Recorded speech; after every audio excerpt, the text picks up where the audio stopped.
দেশ এবং প্রবাস থেকে মুহূর্তে যারা দেখছেন সবাইকে আসসালামু আলাইকুম। অবস্থান করছি বাংলাদেশের একমাত্র বেয়ারিশ হাসপাতালে, যেখানে রাস্তা থেকে তুলে নিয়ে আসা পচা গলা মৃত্যু পথযাত্রী মানুষরা থাকে। ঠিক তারই ধারাবাহিকতায় আজকে একজন বেয়ারিশ বাবাকে এখানে নিয়ে আসছে বাকলিয়া থেকে। অনেক জায়গায় ওনারা যোগাযোগ করছে, রাস্তার পাশে পড়েছিল, কোথাও কোনো ঠাঁই মেলেনি কিংবা কোথাও কোনো অবস্থানও মিলেনি। তাই শেষ পর্যন্ত নিঃস্ব বেয়ারিশ মানুষের শেষ আশ্রয়স্থল এই বেয়ারিশ হাসপাতালে নিয়ে আসলো। আপনারা ওনার চেহারাটা একটু দেখেন, যদি কেউ চিনে থাকেন কিংবা কেউ যদি ওনার সম্পর্কে জেনে থাকেন তাহলে আমাদেরকে জানাতে পারেন। আমাদের ঠিকানা হচ্ছে চট্টগ্রামের হাটাজারি, অক্সিজেন থেকে মাত্র 6 কিলোমিটার দূরত্বে নস্বচ্ছা জামে মসজিদের বিপরীতে বেয়ারিশ চিকিৎসক পুনর্বাসন কেন্দ্র। 120 শয্যার এই হাসপাতালে এমবিবিএস ডাক্তার এবং 20 জন স্টাফের সমন্বয়ে এটি পরিচালিত হচ্ছে। এখন ওনার চিকিৎসা, থাকা, খাওয়া এখানে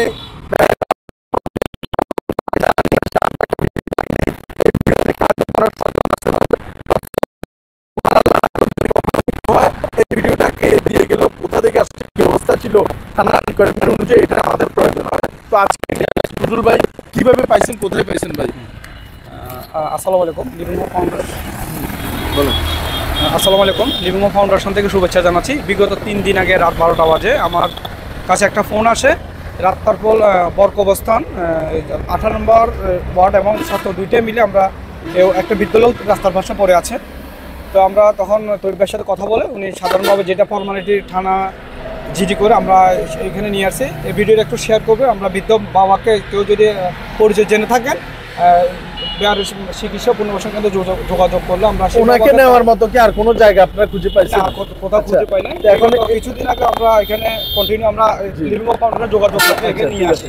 তো এই যে এটা এই বাংলাদেশের প্রথম বেয়ারিশ হাসপাতাল, এইটা চট্টগ্রাম শহরে সমাজের জন্য কতটুকু যৌক্তিক? অবশ্যই 100% যৌক্তিক স্যার। এখানে আসলে বেয়ারিশ রাস্তা যে মা বাবাগুলো পড়ে থাকে, যারা ছেলে সন্তান থাকা সত্ত্বেও ওদের দেখভাল করে না, সেই মা বাবা আপনারা দেখভাল করতেছেন, চিকিৎসা দিয়ে ভালো করতেছেন। অবশ্যই এটা তো ভালো কাজ স্যার। আচ্ছা, তো এই প্রত্যক্ষদর্শী এলাকাবাসী অনেক কিছু, আপনারা তো ওইখান থেকে আসতেছেন নাকি?